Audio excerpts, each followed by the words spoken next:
నమస్తే CM times కి స్వాగతం.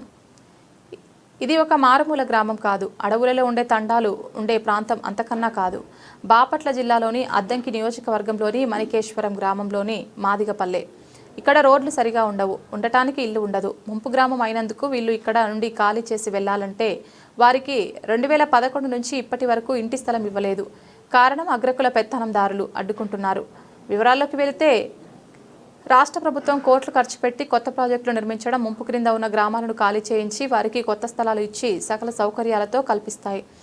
కానీ మల్లవరం డ్యామ్ ముంపు క్రింద మణికేశ్వరంలో క్రిస్టియన్ పాలెంకు చెందిన వారికి ఈ రోజుకు కూడా ఇంటి స్థలం రాష్ట్ర ప్రభుత్వం మంజూరు చేయలేదు. అక్కడ ఉన్న అగ్రవర్ణాలకు మాత్రం ఇంటి స్థానాలు ఇచ్చారు. అక్కడే ఉంటున్న క్రిస్టియన్కు మాత్రం ఇవ్వలేదు. అగ్రకుల రెడ్డి సామాజిక వర్గం వారు తమకు ఇంటి పట్టాలు ఇవ్వకుండా అడ్డుకుంటున్నారని ఆవేదన వ్యక్తం చేస్తున్నారు. 2011 డిసెంబర్లో ఈ మణికేశ్వరం గ్రామం ముంపు గ్రామంగా గుర్తించి ఇక్కడ నివాసం ఉన్న వారికి ప్రభుత్వం డబ్బులు ఇవ్వడం జరిగింది. ఆ తర్వాత అగ్రకుల రెడ్డి సామాజిక వర్గం వారికి ముస్లింలకు కొంగపాడు వెళ్ళు రోడ్డు ఇంటి స్థలాలు ఇచ్చారు. కానీ క్రిస్టియన్ అయిన మాదిగ సామాజిక వర్గం వారికి ఇంటి స్థలాలు ఇవ్వలేదు. ఈ కారణంగా వారు ముంపు గ్రామంలోనే నివాసం ఉంటున్నారు.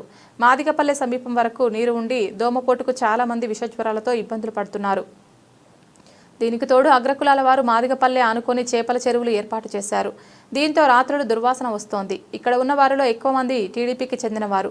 అందుకే రెడ్డి సామాజిక వర్గంకు చెందిన పెత్తనందారులు వీరికి ఇంటి స్థలం రాకుండా చేస్తున్నారు అన్న విమర్శలు ఉన్నాయి. ఈ గ్రామం ముంపు గ్రామంగా ప్రకటించిన తర్వాత గొట్టిపాటి రవికుమార్ ఒకసారి ఎమ్మెల్యేగా గెలిచారు. మరలా ఇప్పుడు గెలిచి మంత్రిగా ఉన్నారు. ఇప్పుడైనా మంత్రి గొట్టిపాటి రవికుమార్ వారి గోడు ఆలకిస్తారా? చూద్దాం.